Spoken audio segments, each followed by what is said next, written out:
Welcome everyone, this is Swati from Edureka. In today's session, we'll go through React.js tutorial. So if you guys are familiar with the term React.js, then you might know that it's a front-end library developed by Facebook. So today, we'll learn in and out of React.js. But before we start, let's explore a React.js application. I'm sure all of us spend a lot of time on Facebook. If not a lot, at least some. So all of you can easily relate that this application looks exactly like Facebook comment section. In this comment application, we can add a new comment, delete an existing comment, or even can reply to some other comment. Let me show you how. Here I'm adding a comment.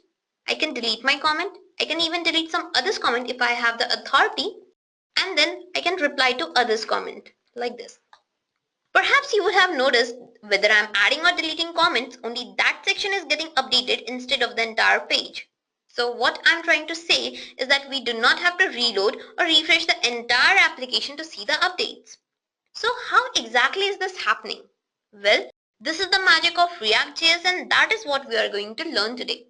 But here, some of you might ask that why React.js when there are so many other frameworks available out there? To understand this, let's take up Facebook as example. So let's go back to the year of 2009-2010 when Facebook used to look somewhat like this. If you guys remember, during this time, you had to repeatedly reload the page for new updates. At the back end, the Facebook was using the traditional data flow. As you can see from this diagram, the data came from various sources like the initial data, the real-time data, or the user input data. Now this data was passed to the dispatcher, then to the store, and then ultimately came to the view. Now view is the part where the user is actually interacting with the application. And being a user, whatever you see on the browser as a web page is the view itself. So if there is a change in data from any of these sources from the backend, in order to reflect those changes on the view, you have to refresh the entire page and then it's seen by the user. This surely was not user-friendly, and moreover this traditional data flow had some drawbacks, like it used the DOM. Now what is a DOM? DOM stands for Document Object Model. It is an object that is created by the browser each time a web page is loaded. What this DOM did was, it can dynamically add or remove elements from a web page at the backend. But each time it did that, the browser had to create a new DOM object for the same web page. This led to more memory consumption, which ultimately made our application slow. Let's take another example to understand this. Suppose this is our application in which we have 4 blocks. 1, 2, 3, 4. Suppose there is a change in block 1 from the backend. But in order to see those changes, we had to reload the entire page and then only we can see the changes. Now as you can see, after reloading, the 1 became 101. So guys, this is where the React.js comes into the picture. With React, our entire application is divided into various components. Now, each time data is added, it will automatically update the specific component whose state has actually changed. So, if we have change in block 1, it will automatically change the block 1 only without reloading the entire page. This reduced our page reloading task, and because of this, the UI became more user-friendly. Moreover, the React uses a virtual DOM instead of the real DOM, which makes our applications lighter and faster. Now, what is virtual DOM? We'll understand it later in this tutorial. For now, let's see how React changed Facebook's UI. So, Facebook started implementing React.js in its newsfeed section since 2011. After this, its UI became more user-friendly. Now, whenever new updates gathered, a new stories button popped up at the top of the page. Now, clicking on this button will automatically reload only the newsfeed section without even touching the rest of the page. This drastically improved the application's performance. So, what changed at the backend? At the backend, it still used the traditional data flow. But now, instead of loading the entire page again, what React did was, it blew up the previous view, rendered the components with the updates, and then placed the new view in place of the old one. This was possible because unlike other frameworks, React don't have any explicit data binding. In React, the only thing we have is a render function which gets called once for each component. In this render function, we tell how our component will look like at any point of time. Then this render function returns a representation of our view. Since the components can compose other components, the render function gets called recursively, resulting in building up the whole view. So now that you have understood that why we use React.js, let's now proceed with our tutorial. Before we start off, let's take a quick look on today's agenda. Today, we'll first understand what exactly is React.js, and then we'll find out some of its major advantages. Then I'll show you how to install React.js on your systems. Once we are done with the installation, we'll start coding with React.js by taking up a simple program of Hello World. Then we'll jump onto the various fundamental concepts which all lie behind React.js. So without any delay, let's take up our very first topic, that is, what is React.js. As I have already told you that React.js is an open source JavaScript front-end library that is used to develop interactive UIs. Though Facebook was using it since 2011, but it was introduced to the rest of the world on May 2013, and later on March 2015 it was open sourced. Moreover, the React.js is concerned with the components that utilizes the expressiveness of JavaScript along with the HTML-like template syntax. That is, it combines the features of JavaScript and the HTML and then provides us a dynamic language. It is basically the view in MVC, that is the model view controller. It is not concerned with anything except for the view, that is, it handles the representation of our web page at any point of time. But what aspects make it handle our dynamic view so effectively? Let's proceed further and find out. Well, React has three main aspects. First, it uses the virtual DOM. Second, it has one-way data binding. And third, it provides a server-side rendering. Let's now discuss them in details. The first is the virtual DOM. So, as I've told that it uses the virtual DOM. Now, many of you might be wondering that what is a virtual DOM and how it is different from the actual DOM. Well, like an actual DOM, the virtual DOM is also a node tree that lists the elements and their attributes and contents as objects and their properties. React's render function creates a node tree out of the React components and then updates this tree in response to the mutations in the data model, which are caused by various actions done maybe by the user or by the system. Now, this virtual DOM works in three simple steps. First will be, whenever any underlying data changes, the entire UI is re-rendered in the virtual DOM representation. After this, the difference between the previous DOM representation and the new one is calculated. Once the calculations are done, only after that the real DOM will be updated with only the things that have actually changed. You can think it as a patch, as the patches are applied only to the affected area. Similarly, the virtual DOM acts as a patch and is applied to the elements which have actually updated or changed in the real DOM. This makes our application faster, and moreover there is no memory wastage. Unlike other frameworks, React follows the unidirectional data flow. Let's now move on to our next aspect, that is one-way data binding. Unlike other frameworks, React follows unidirectional data flow or one-way data binding. As you can see from this diagram, in whole of the process, the data is flowing in the same direction. The major advantage of one-way data binding is that throughout the application, the data flows in a single direction, which gives you a better control over it. And because of this, the application state is contained in specific stores, and as a result of this, the rest of the components remains loosely coupled. So our third and last aspect is the server-side rendering. Server-side rendering allows you to pre-render the initial state of your React components at the server side only. Because of this, the page loads faster. With the server-side rendering, the server's response to the browser is the HTML of the page that is ready to be rendered. Thus, the browser can now start rendering without even having to wait for all the JavaScript to be loaded and executed. All of these features together makes React.js a powerful and robust language which provides us with some major advantages like, because of the use of virtual DOM, the application's performance increases. Moreover, it can be used on client as well as server side. The React's JSX file increases the readability of the code, so it becomes easy to debug and maintain. And lastly, the React.js can be easily integrated with frameworks like Meteor or AngularJS. So now that we have already understood that what is React.js and what are its advantages, let's now proceed to its installation. Well, installing React.js is very easy. You just need to add the React.js dependencies to your code and then you are good to go. You can add these dependencies either directly from online repositories or you can also download them and then add them to your project folder.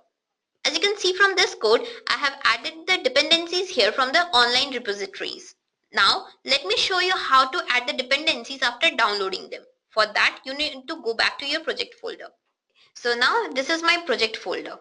Inside this, I will be pasting all my dependencies. For that, I'll go to my downloads. Here I have already downloaded the dependencies. I just have to copy this and then I'll go back to my project folder and paste them here like this. So inside this, I have all my dependencies, which all I need. So now to start coding with React, you can use any text editor or any IDE you want. So here I'm using the WebStorm IDE. Here inside my project folder, you can see that I have already all my dependencies. So now what I'll do, I will create one HTML file here.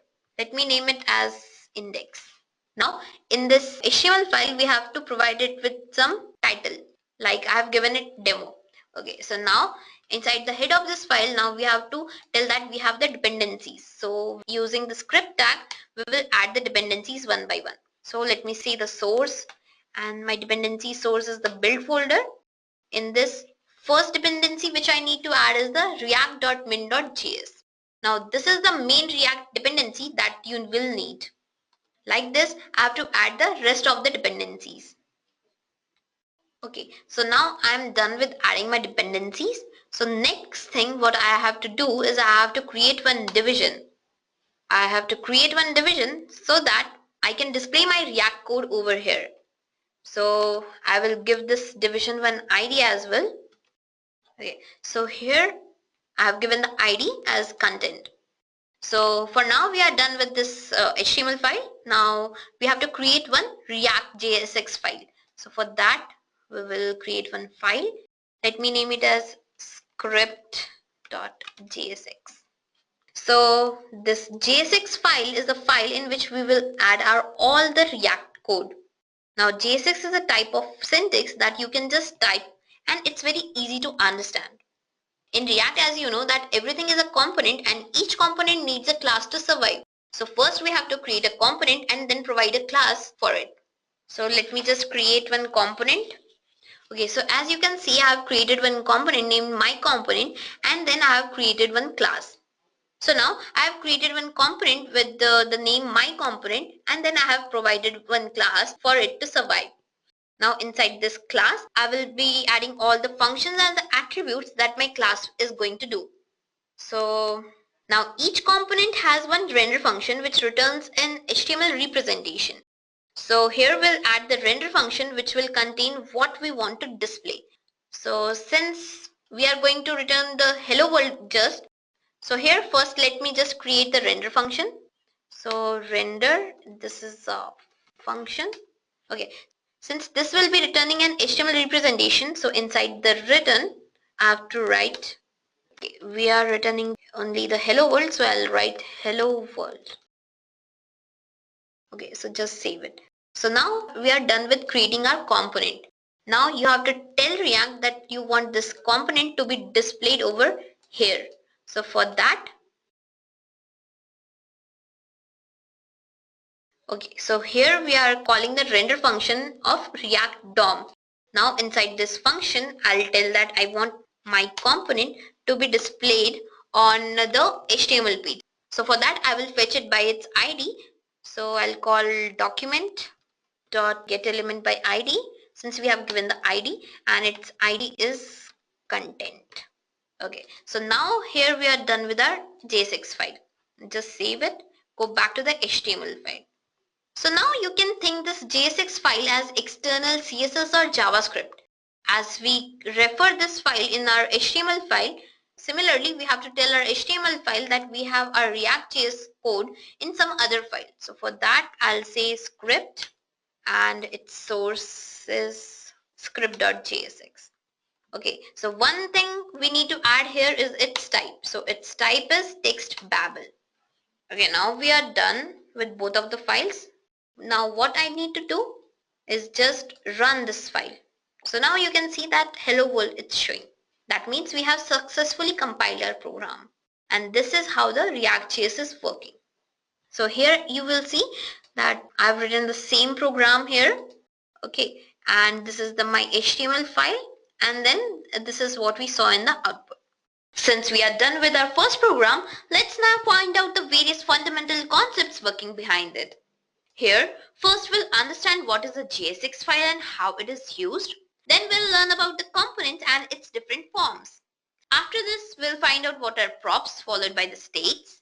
Then we'll have a quick look on different phases of components lifecycle. Next, we'll learn about the React events and how they are triggered. After this, we'll see what are the references and keys and understand their importance in React. Finally, we'll understand what is React Router and then we'll proceed to a demo. So without wasting any more time, let's take up our very first topic, that is the JSX. So JSX stands for the JavaScript XML. It's an XML HTML-like syntax that is used by React.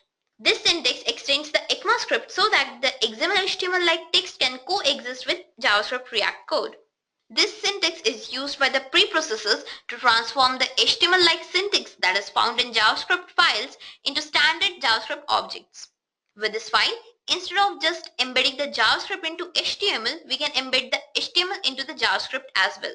This makes the HTML code easy and also boosts up the JavaScript's performance. Moreover, it makes our application robust. Let's now see how this JSX can be used. Well, the first is the regular use of JSX, which we already saw in our Hello World program. Next is the JSX nested elements. Now, as you know, in React, the render function can render only one HTML element at a time. So in case you want to render multiple HTML elements, then you need to put them inside the one enclosing tag. Let's see it how. Okay, so let's try and add one more HTML element inside this render function. So here, let me say I have h3. You can see as soon as I add this h3 tag, it's showing that here something is expected. That means it can't compile when error symbol is coming. So that's why we need to include this inside one enclosing tag. So I'll be using div here. So let me say div. Okay, so I'll just cut it from here and paste it. Now inside this tag I can add as many elements as I want.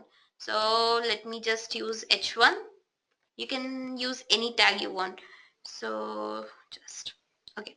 So now inside this I'll say Edureka. I'll just save it, go to my browser. Okay, here you can see Edureka and Hello World. So this is how we can use multiple HTML elements inside our JSX code. So the next is the specifying attributes. You can always make your code beautiful by adding the attributes to it. Let's see it how. So inside this, what you need to do, you have to create one variable with the CSS element. So here I'll say that I have a variable, let me name it styles, and I'll just say that in this the color will be, okay, let me say the color is red. Okay, so here I will add this styles as a style to my HTML element. So like this style, I'll say it will follow the styles. So now the entire division will be in red. So just save it, go to the browser and reload it. Now you can see everything is in red. You can specify style for a single element as well. So you just, let's just say that we have styles 2, and here let me say the color is yellow. Okay, and I'll say my h1 tag will come in yellow color. So I'll say that it will follow the style 2. We just save it, go back to the browser and reload. You can see the Edureka is in yellow color. Okay, so this is how our attributes work.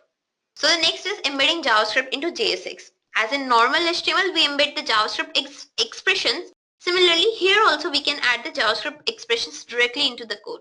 Let me show you.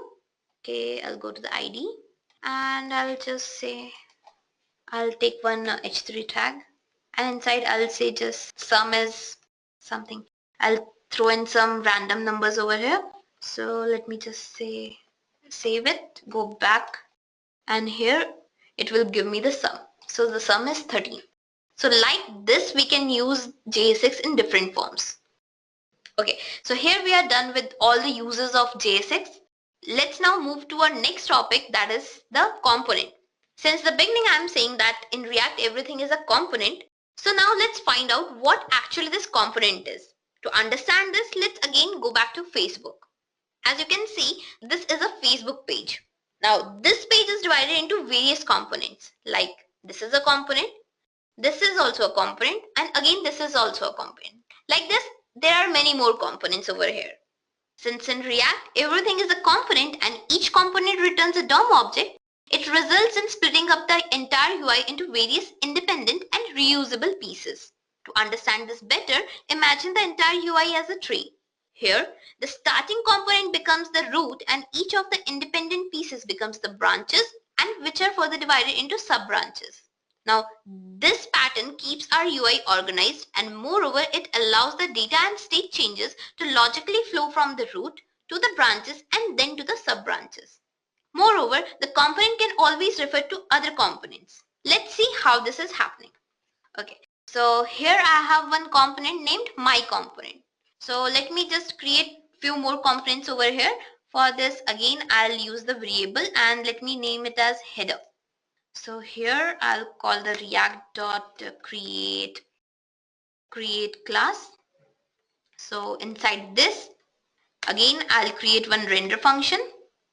Now what I want, that this render function should return me just one HTML representation to show that this is my separate component. So therefore I'll just simply write return, and I'll put one h2 tag over here, and I'll say that this is header component. Okay, like this. So I'll create one more component like this. So for that, I'll just copy this and I'll paste it up here, and I'll change its name to footer. Okay, and here it will say this is footer component. So now how I can refer these components from my component? For that, I just need to go inside the enclosing tag, and here I'll just say header, and moreover again I can just say footer, like this. Save it, go back to your browser and reload. So this is how our components work.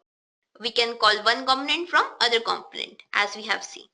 Okay, I hope this thing is clear to you. Now let's go further in our PPT. Okay, so here a valid React component can always accept a single object argument and then produce a React element. Now these are called the functional elements, as they are literally the JavaScript functions, as you can see. So here we are calling one handle click function. Now whenever this function is called, it will always return us one HTML representation. So that's why these are called the functional elements. On addition to this, we can simply define a component through JavaScript. As you can see, here we are creating one function which is named prop demo. It is accepting one props and then it is returning one HTML representation. So this is how the components work. Moving further in this, the components in React.js can be in two forms, the stateful and stateless components. The stateful components are those components which remembers everything it does, whereas the stateless components are those components which doesn't remember anything it does. So let's now discuss these components in detail. So first we have the stateful component.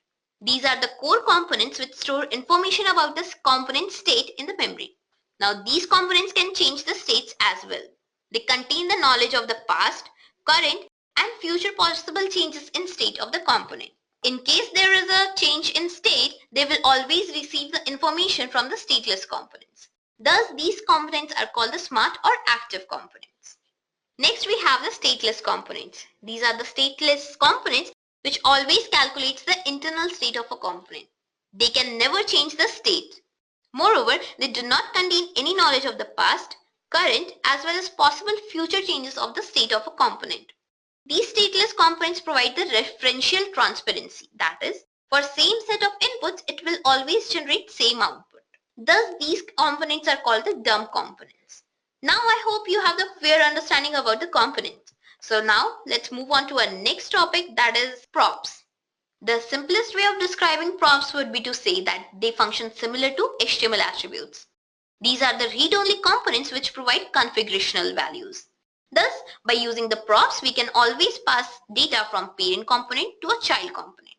Whenever the component is declared as a function or a class, it must never change its props. All such components are therefore called the pure functions. If you see this function as I have seen in this demo, we have the function called sum, which is accepting arguments x and y. So its prop is to always return the sum. So whenever this function is called, it will never change its prop.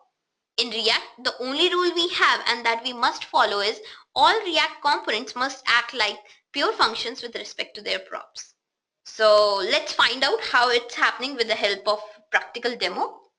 Okay, so now here what I'll do, I'll use the header and here I'll provide the prop. But before that, inside this header, since we have to provide information from the parent to the child, let me say that my component is the parent component and header is the child component. So from here I'll say that header has a name. Let me say Alex. Okay. Now what I'll do, I'll just copy and provide one more header prop. So I'll just change its name to, I'll say Max. Okay. So now how we can provide this information to child component? For that, what we need to do here is, I'll just use one h3 tag and inside this I'll refer my component. So here I'll say this dot props dot, since I've given the name, so I'll say name here. Okay, here we have to create one division as well. Okay, so what I'm doing here is that I'm passing one name from my component, from here, from my component to the header component, which is just printing out the representation. So this is how the props work. Whatever you give as input, it will always display the same out. So let's just save this, go back to the browser and reload. So here you can see Alex and Max. It's print. So each time the header component is referred, it will print this element. I hope you are clear with the props. Let's now move to our next topic, that is states. So what is a state and how state can be assigned? Here in React, the states are the heart, or we can say the core of React components. Though most of the components simply take in props and render them, but they can also provide states. These states are used to store information or data about the components, which can change over time because of user or system events. You can say that they determine the component's rendering and behavior, and therefore the state must be kept as simple as possible. Using the states, it leads to a dynamic and an interactive components which adjust themselves according to the changes. So let's now see how the states can be assigned with the help of the demo.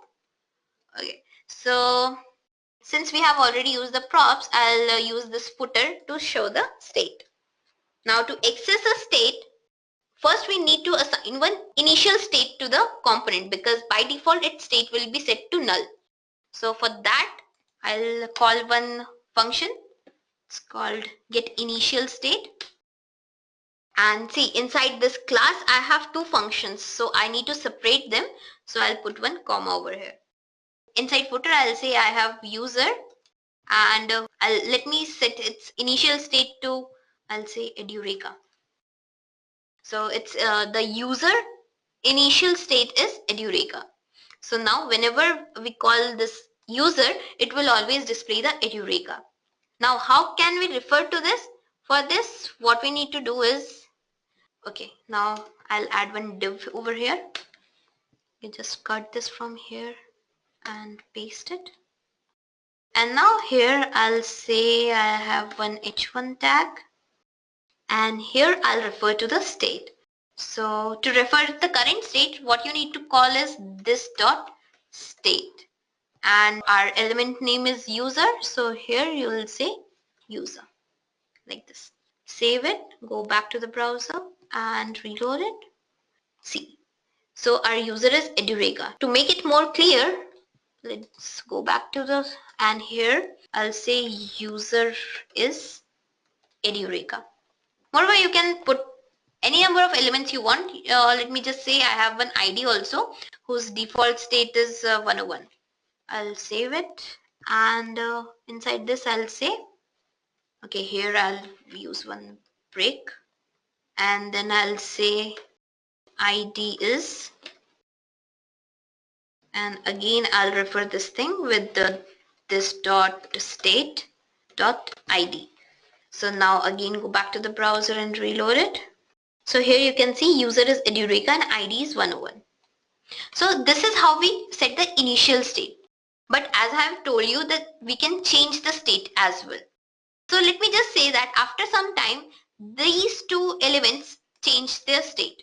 So in order to do that, what we have to do is we need to call one other function which will automatically change its state after, let's say after 2 seconds, it will change the state.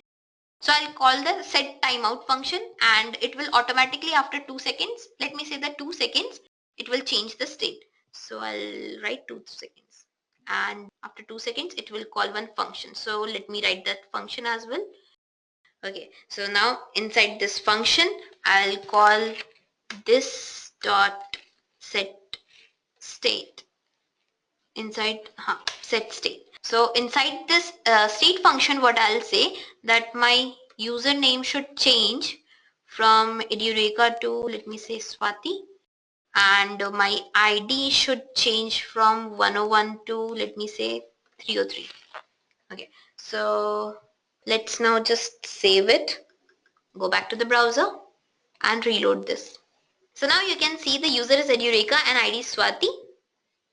Okay, let me just go back and I will increase its time to, let me change it after 5 seconds. So here, okay, so let's now see. So here the user is Edureka and ID is Swati, but after 5 seconds it will automatically update to Swati and 303.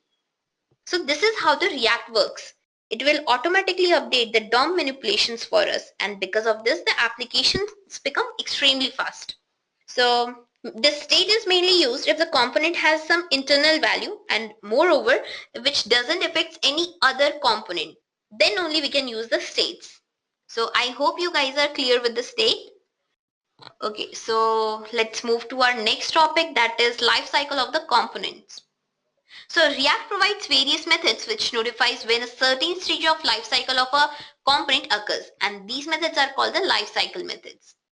Now these methods are not very complicated. You can think these methods as the specialized event handlers which are called at various points during a component's life.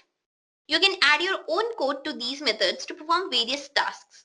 When we are talking about the life cycle is divided into 4 phases. They are the initial phase, the updating phase, the props change phase, and the last is the unmounting phase. Now each of these phases contains some lifecycle methods which are specific only to them. So let's find out what happens during each of these phases. The first phase in the component's lifecycle is the initial phase or the initial rendering phase. This is the phase when the component is about to start its life and make its way towards the DOM. So in order to do so, all these methods are invoked in an order. So first method we have is the getDefaultProps. This method allows you to specify the default value of this.props. It gets called before your component is even created or any props from the parent are passed. Then next we have the getInitialState. Now this method allows you to specify the default value of this.state before your component is created. Just like the previous method, it too gets called before the component is created. So next method we have is the componentWillMount method. Now this is the last method that gets called before your component gets rendered to the DOM. There is an important thing to note here. If you were to call setState method inside this one, your component won't re-render. Then we have our render method. Now this is a method you should be familiar with. Every component must have this method defined, and this method is responsible for returning a single root HTML node. Though this single root may have many child nodes inside it. So if you don't wish to render anything, simply return null or false. Then we have our final method in this phase, that is the componentDidMount method. This method will get called immediately after a component renders and gets placed on the DOM. At this point, you can safely perform any DOM querying operations without worrying about whether your component has made it or not. Now one thing you need to remember here is that except for this render method, all of these lifecycle methods can fire only once. So this concludes our initial phase. Then we can move on to our next phase, that is the updating phase. So after the components get added to the DOM, they can potentially update and re-render only when a prop or a state change occurs. During this time, a different collection of lifecycle methods gets called. Let's see what happens when a state changes. Whenever a state change occurs, the component will call its render method again. Now, any component that is relying on the output of this component will also call their render function again. Well, this is done to ensure that our component is always displaying the latest version of itself. So when a state change occurs, all of these methods gets invoked in an order. So here our first method is should component update method. Sometimes you don't want your component to update when a state change occurs. Now this method will allow you to control this updating behavior. If you use this method and return a true, the component will update. Else it will skip the updating part. Next we have the component will update method. This method gets called just before your component is about to update. One thing you should note here is that you can't change your state by calling this.setState from this method. Now again we have the render method. So if you didn't override the update via should component update method, the code inside the render method will get called again to ensure that your component displays itself properly. Again, the last method we have is the component did update method. Now this method gets called after your component updates and the render method has been called. If you need to execute any code after the update takes place, you can put it inside this method. So now let's move on to our next phase, that is the props change phase. After a component has been rendered into the DOM, the only other time the component will update is when a prop changes its value. Now this is when all these methods will be called. The only method that is new here is the component will receive props. If you want to compare, we can go back to the previous slide and you can see we have the should component update method, component will update method, render method and component did update method. And in next phase we have should component update, component will update, render and component did update. So here only this method is new.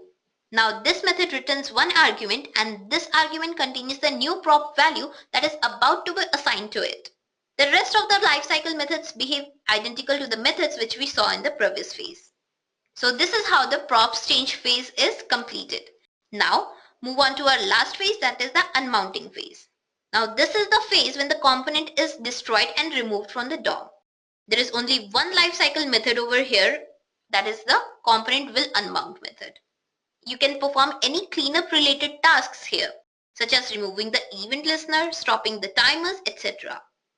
After this method gets called, your component is completely removed from the DOM. So here we are done with all the phases of the component's lifecycle along with their methods. So now let's move on to our next topic, that is the events. Well, if you guys are familiar with HTML and JavaScript, then you might know that what are events.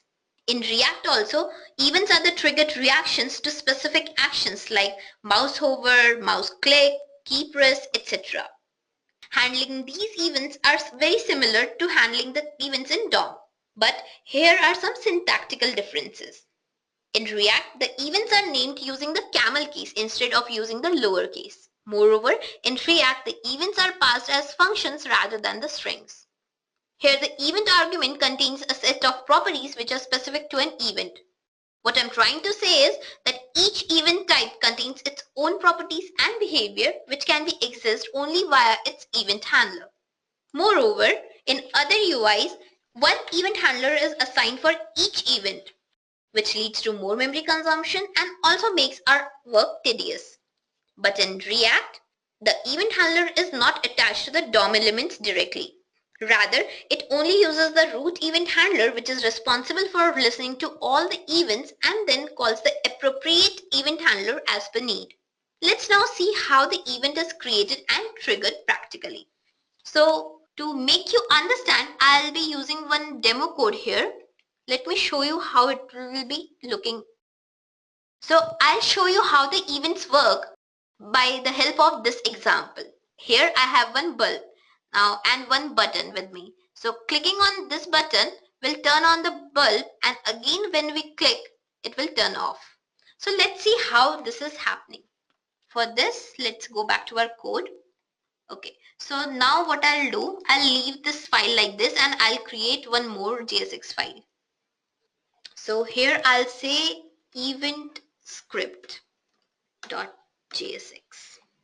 Okay, so now inside this file, what I'll do, I'll create one variable and let me just say its name as bulb.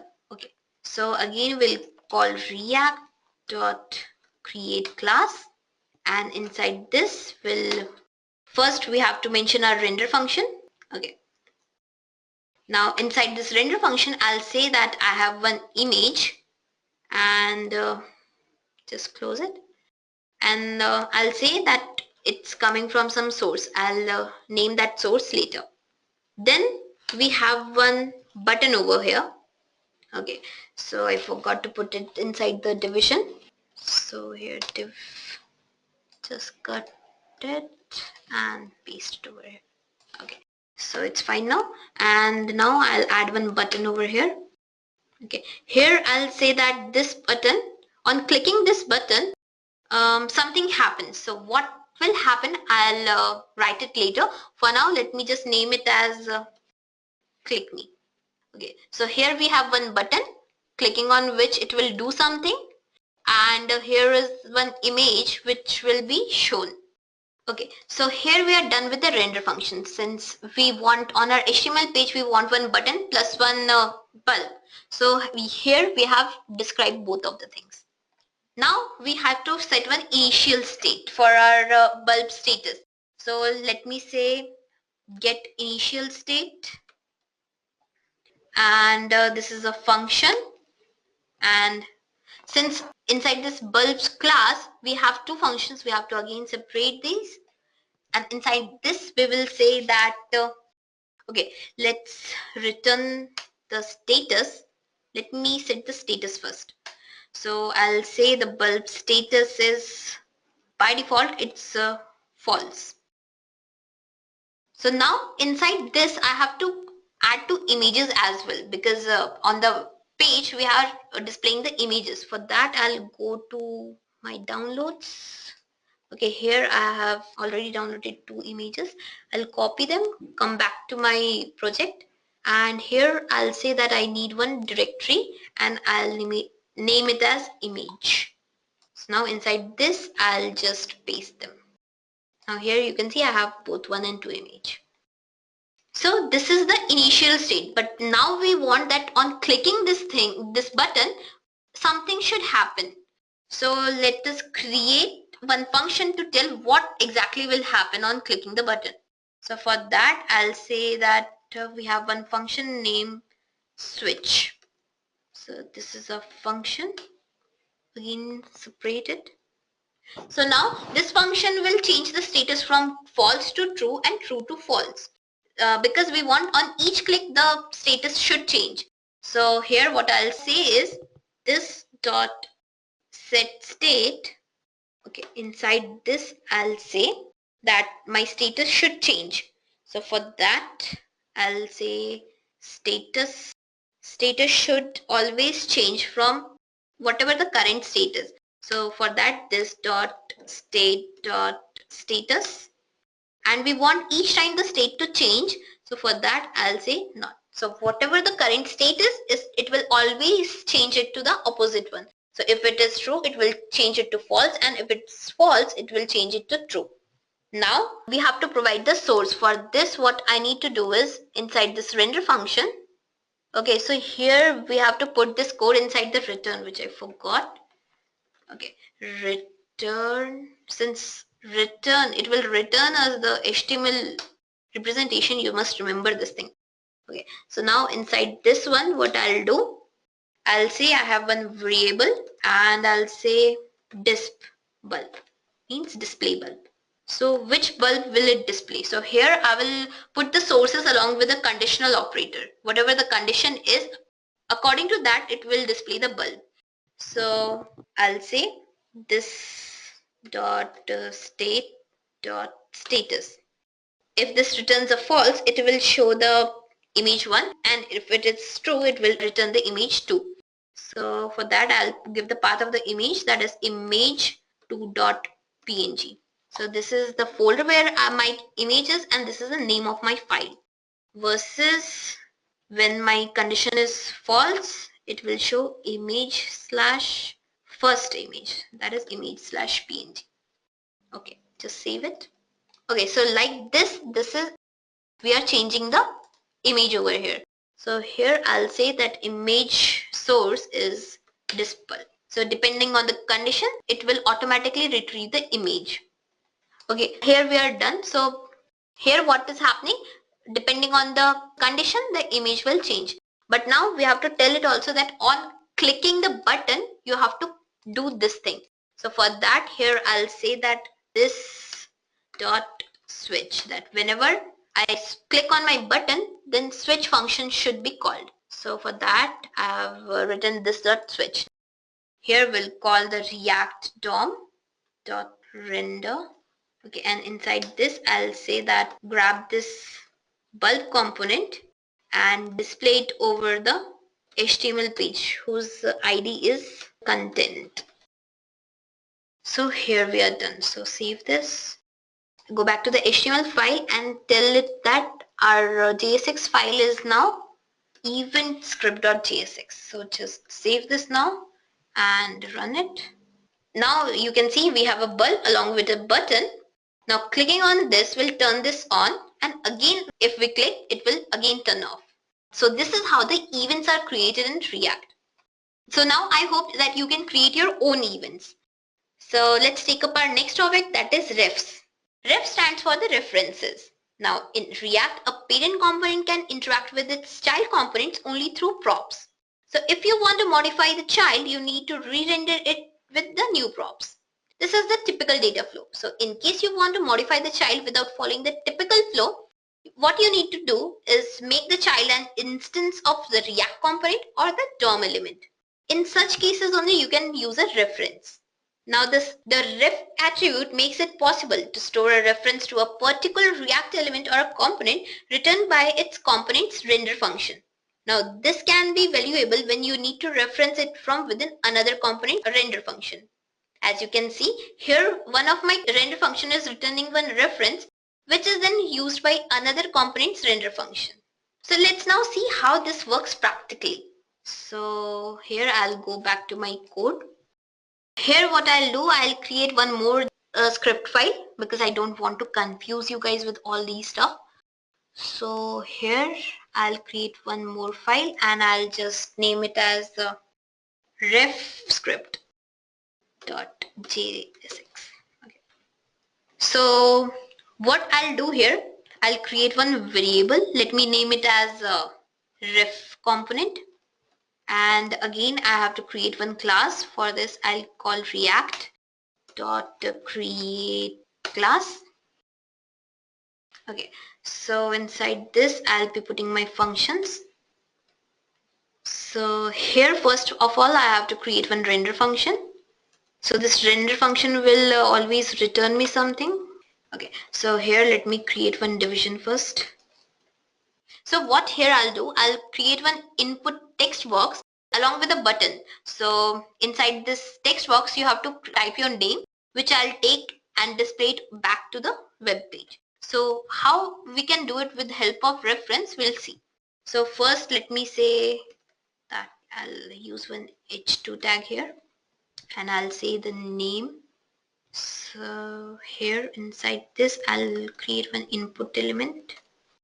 Okay, so its type will be text only, and next I'll create one button for this.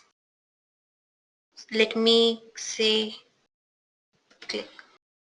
That's it. And here, whenever we click this button, something will happen. That is, it should retrieve the name from this input box and then display it. For that, I'll say that on click, it will do something.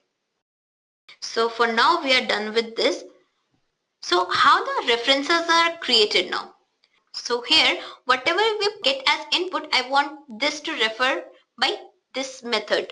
So for that, I need to create one ref here. So here I'll say that we have a ref, and in this we have to take the input. So from here we'll grab the input. whatever the value the user is passing, it will take that input and it will be then referred by the function which will be called on click. So here I'll just name this reference as, let me name it as input demo. So let's say this dot input demo. Okay, and it will be referred by the input like this. Okay, so now let me say that, okay, let me put one break function over here so that this input text box and the button should appear in different lines. Okay, so here we are done with the render function. Now what we want to do is we will call one function over here that whenever this is clicked, it should retrieve the value from this thing. So for that I'll create one function. Let me say display function. So what this function will do, whatever the user gives as input, it will take the name and it will display it over the HTML page.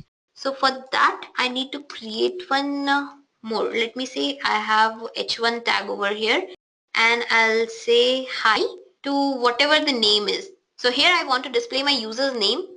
So for that I'll create one span over here and I will provide one ID to this. So I'll just say disp name. Okay. So now what my display function will do, it will take this input value and it will display it on this area. So for that, let me create one variable and say it name. So here now this function can refer to my reference.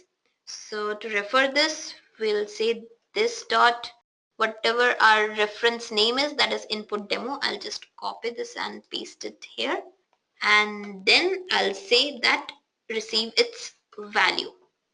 So here we are done.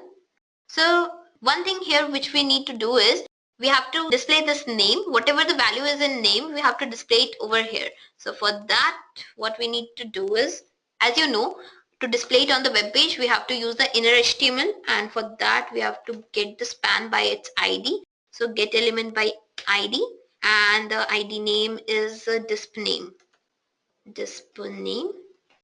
and then we'll say dot inner HTML, and here we want to display the name. Okay, so this thing is done here. Now again, since we need to tell React that you have to render this ref component over the content area, so here call the React DOM dot render. Inside this you have to call ref component and again get the division by its ID. So document dot get element by ID, where the ID is content. Okay, so here we are done. Just save this file. Okay, no, here we are still left with this thing. We have to tell that on clicking you have to call the display function. On each button click, this display function should be called. So now we are done. So I'll just save this and I'll go back to the HTML and I'll tell that our JSX file has again changed and now it's like ref script. So save this and run this. So here you can see that I have name and I have one button and then it says hi. So as soon as I put my name over here and just click it, it will say hi Swati. So this is how the references are used. But one thing you should remember is references should be used in the dire need only. So references can be used when you are trying to manage the focus or text selection or media playback. Then it can be used while triggering the imperative animations. And moreover, when we are integrating with the third-party DOM libraries, then also we can use the refs. So I hope now the refs concept is clear to you. So let's take up our next topic, that is keys. Well, keys are the elements which helps React to identify different components uniquely. They are especially helpful when we are working with dynamically created components.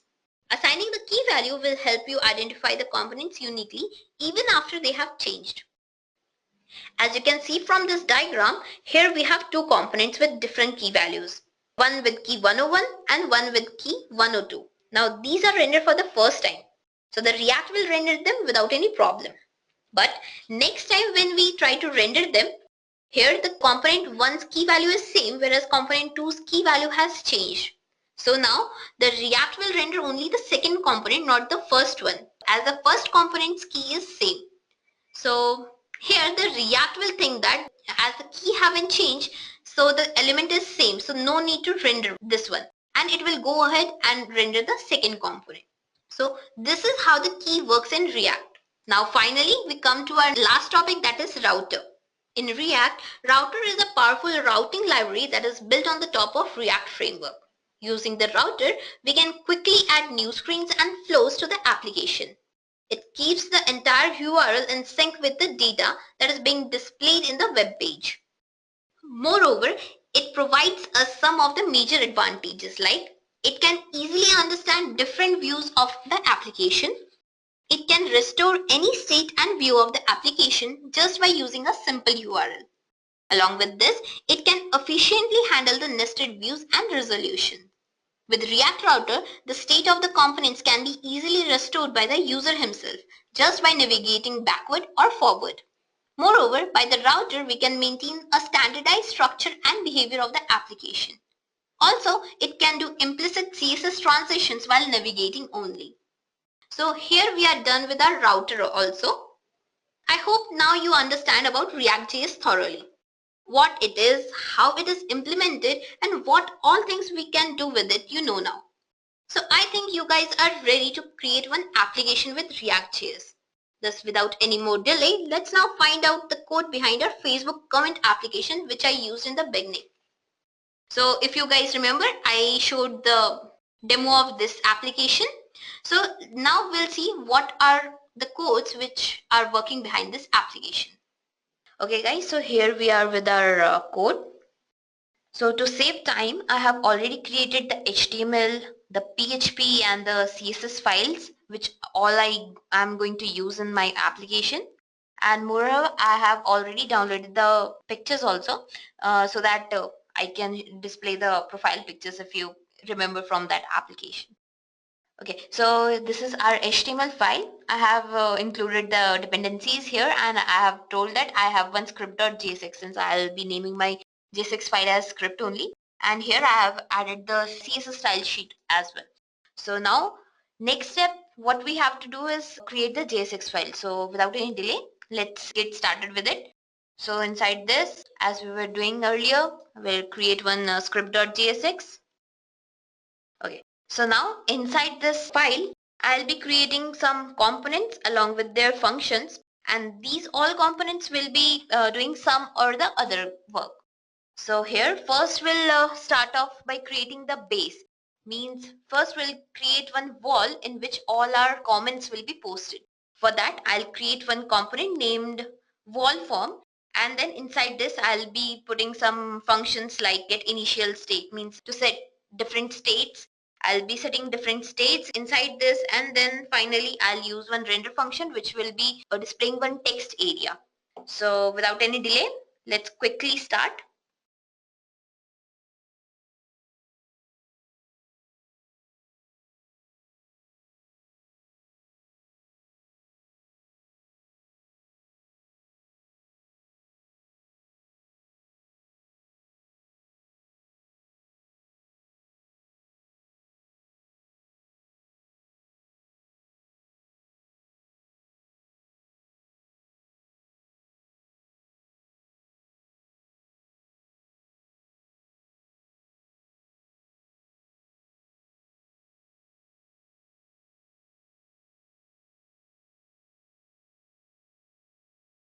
Okay, so here we are done with our first component.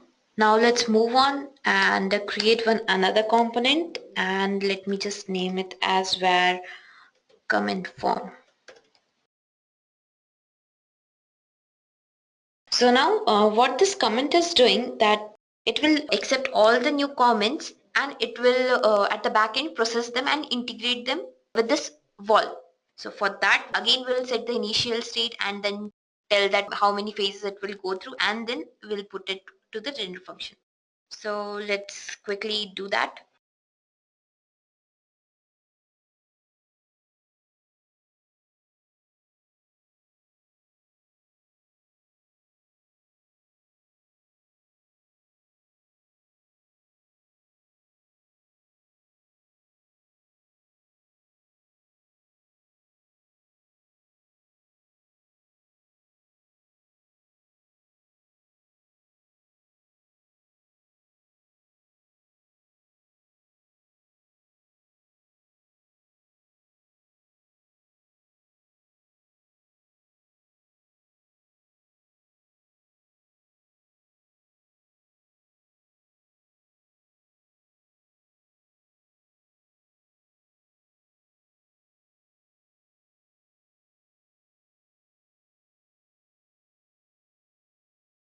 Okay, so we are done with our second component as well.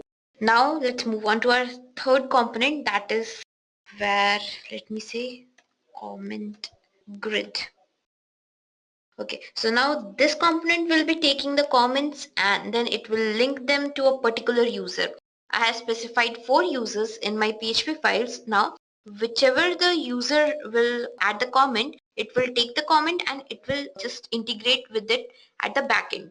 So for that, what we have to do is again create the class and put some initial state and then give a render function to it and just add some methods in order to integrate them. So let's proceed.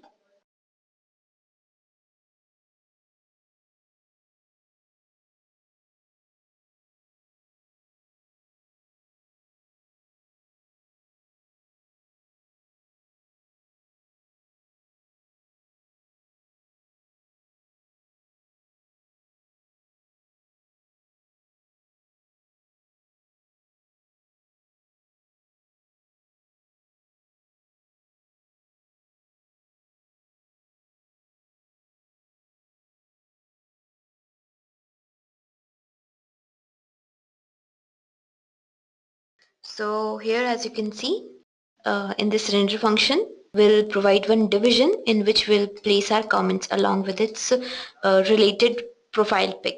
So this is how we are integrating the comments along with the pic.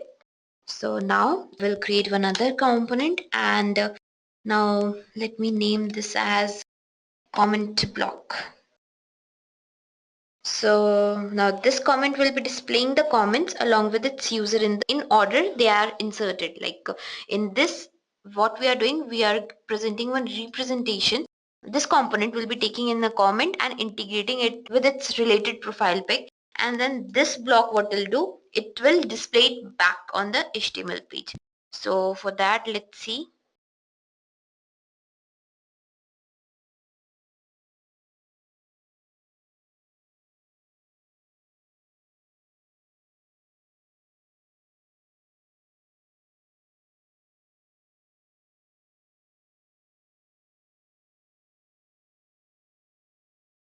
So now we are done with our comment block. So since this component is done, after this we'll create one more component and what this component will be doing is it will be responsible for updating our comment wall. Like whenever a comment is deleted or any comment is added, at that time this component will get activated. Since we are updating the wall on this, so let me just name it as wall update. Okay, so I hope you can understand what's going on. So let's just quickly create this component and see. Inside this component, we will have some functions and along with that, we will have the render function which will keep on updating the HTML representation. Like whenever the comments are updated, that is added or deleted, at that time it will assign the particular profile pic and link it with the component and then display it. So let's see how it's doing.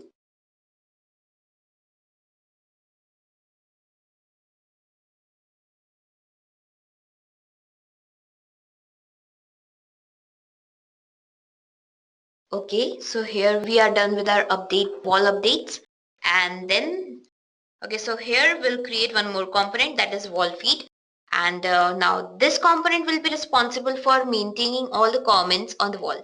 So whether we are adding the comment or we are deleting it from there, this component will render accordingly. So let's just get on it.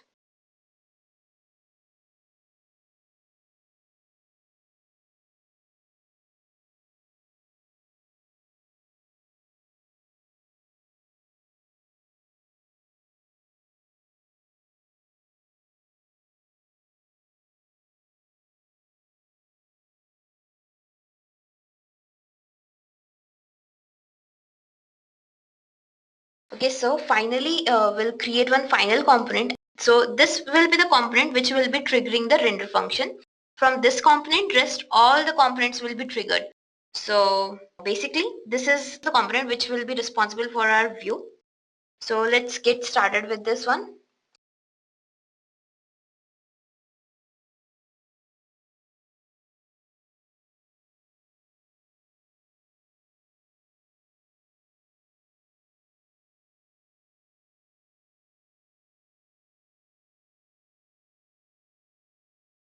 Okay, so this is our final and main component. So here we'll tell React that first you have to render this wall container. Then this wall container will call the wall feed. Okay, so this is our wall feed component. Now this wall feed will in return then it will call wall form and wall updates. Like this internally one component will call another component and this will build up our whole view. So let's just quickly render this wall container. So for this we have to call the React render, and now inside this we'll tell that you need to render the wall container and you have to put it in the place of container. So here we'll see document dot get element by id, and let me just cross check the id. So id is container, just copy this one and go back and paste. Finally, we are done with our whole of the React.js code. So there is nowhere, no errors are there, I hope. Yeah, okay. So here I'm on my browser. So what I'll do, I'll just say localhost, okay, localhost 8081, and my application is React.js. So okay, so you can see that my application is up and running. So let's just test it out whether it's working or not. So I'll say hi. Yeah, it's accepting the comments. I can delete my comment and let me try replying. So I'll say hello. So as you can see, our application is perfectly working. So I hope I was able to make it clear how it's working, how the codes are working. So now I'll conclude this tutorial here. Thanks for watching, and if you have any doubts or queries, you can comment in the below section. Thank you. Have a nice day.